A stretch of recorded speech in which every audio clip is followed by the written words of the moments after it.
सावित्री 2 बेटों की माँ थी। उसे इस बात पर बड़ा घमंड था। वो मानती थी कि बेटे घर की शान होते हैं। ये ले सावित्री, मिठाई खा, मेरे यहाँ पोती पैदा हुई है। ये सुनते ही सावित्री मुंह बना के कहती है, अरे तू तो लुट गई, बर्बाद हो गई, तेरे यहाँ लड़की पैदा हो गई। अरे तू ऐसा क्यों कह रही है? मैं तो बहुत खुश हूँ। अरे जब तेरी पोती के पीछे तुझे खर्चे पर खर्चे करने पड़ेंगे ना, तब ये तेरी सारी खुशी गम में बदल जाएगी। पहले लड़की की पढ़ाई लिखाई का खर्चा, फिर उसकी शादी का खर्चा। अरे आजकल की शादियाँ कितनी महंगी हो गई है। गहने बनाओ, लाखों रुपए पानी की तरह बह जाते हैं। लड़कियाँ तो सिर्फ खर्चा करवाने के लिए ही पैदा होती हैं। इस तरह लड़कियों के प्रति अपने विचार व्यक्त करते हुए सावित्री ममता को लंबा चौड़ा भाषण देके चली जाती है। अब तो आप लोग इस कहानी में सावित्री देवी का पात्र अच्छी तरह समझ ही गए होंगे। कुछ समय बाद सावित्री की बड़ी बहू भी एक लड़की को जन्म देती है। फिर क्या था, सावित्री पूरा आसमान सर पर उठा लेती है। हे भगवान, ये तू मुझसे किस जन्म का बदला ले रहा है?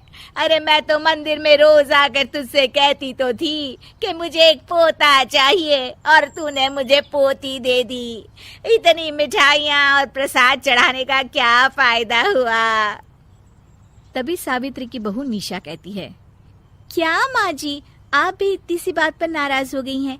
देखिए तो आपकी पोती कितनी सुंदर है, बिल्कुल आप पर गई है। अरे चुप कर, तुझे 9 महीने इतने महंगे महंगे काजू बादाम फल फ्रूट खिलाने का फायदा क्या हुआ? मेरे तो सारे पैसे बर्बाद हो गए। ये सुन सावित्री का बड़ा बेटा अजय कहता है, माँ, तुम सिर्फ नाम के लिए 2020 में रहती हो। असल में तुम्हारा दिमाग सैकड़ों साल पुरानी सोच रखता है।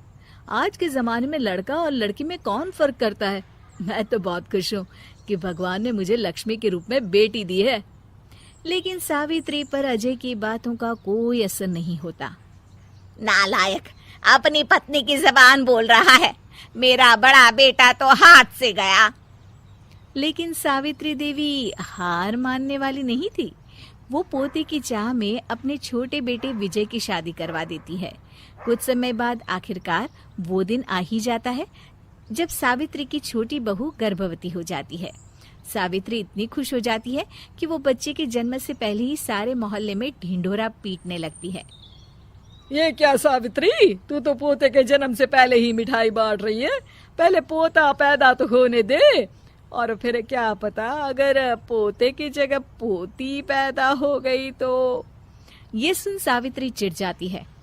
अरे अपनी काली जबान मत चला। मेरी मिठाई खा के मेरा ही बुरा सोच रही है। बड़ी आई, ला मेरी मिठाई वापस कर। देख लेना, इस बार मेरे यहाँ पोता पैदा होगा, पोता। लेकिन ठीक इसका उल्टा होता है। सावित्री की छोटी बहू भी एक लड़की को जन्म देती है। सावित्री फिर से रोना धोना शुरू कर देती है और अपनी छोटी बहू को कोसते हुए भला बुरा कहने लगती है। देखते ही देखते ये सावित्री की रोज की आदत हो जाती है। एक दिन उसकी इस आदत से परेशान होकर विजय अपने भाई अजय से कहता है, भैया, माँ खुद एक औरत होकर हमारी बेटियों को पसंद नहीं करती, उल्टा उन्हें रोज कोसती रहती है।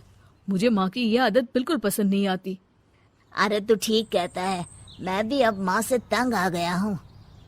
अच्छा, तो अब तुम दोनों इस तरह पीठ पीछे मेरी बुराई भी करने लग गए हो? नहीं माँ, हम चाहते हैं कि घर में शांति बनी रहे। हमें हमारी बेटियाँ बहुत प्यारी है। मैं नहीं चाहता कि वे तुम्हारे ताने सुन सुन कर बड़ी हो, और इसीलिए हम दोनों ये घर छोड़कर चले जाएंगे। हाँ माँ, मैं भैया की बात से सहमत हूँ। जब तुम इस घर में अकेली रहोगी तब तुम्हें अपनों की कीमत का एहसास होगा। अपने दोनों बेटों के मुंह से अपनी माँ के लिए इतने कठोर शब्द सुन सावित्री भावुक और रुआंसी होकर कहती है, क्या सच में तुम दोनों मुझे इस घर में अकेली छोड़कर चले जाओगे? हाँ माँ। हाँ माँ, अब पानी सर के ऊपर जा चुका है। मैं तुम दोनों के बिना नहीं रह सकती। अपनी सास के आंसू देख अजय और विजय की पत्नी अपने पतियों से लड़ पड़ती है। अरे जिसे जाना है वो जाए, मैं माँ जी को छोड़कर कहीं नहीं जाने वाली। भाभी, आप ये क्या कह रही हैं? वही जो तुम सुन रहे हो, दीदी बिल्कुल सही कह रही है। हम बेटियों के संस्कार हमें सिखाते हैं कि सास माँ समान नहीं बल्कि माँ ही होती है और उस माँ की जिंदगी भर सेवा की जाती है। बेटे अपना फर्ज भूल सकते हैं, लेकिन बेटियां नहीं। आप दोनों शौक से जा सकते हैं। माँ जी, हम दोनों के रहते आपको किसी बात की फिक्र करने की जरूरत नहीं। फिर क्या था, सावित्री के ऊपर छाए बेटों के घमंड के बादल उसकी बेटी स्वरूप बहुओं के तेज के आगे आंसू के रूप में परिवर्तित होकर सावित्री की आंखों से बहने लगते हैं और वो उन दोनों को गले लगा लेती है। मैं जिंदगी भर बेटियों को कोसती रही, लेकिन आज तुम दोनों को देख मुझे समझ आ गया कि बड़े अभागे होते हैं वो लोग जिनके घर बेटियां नहीं होती।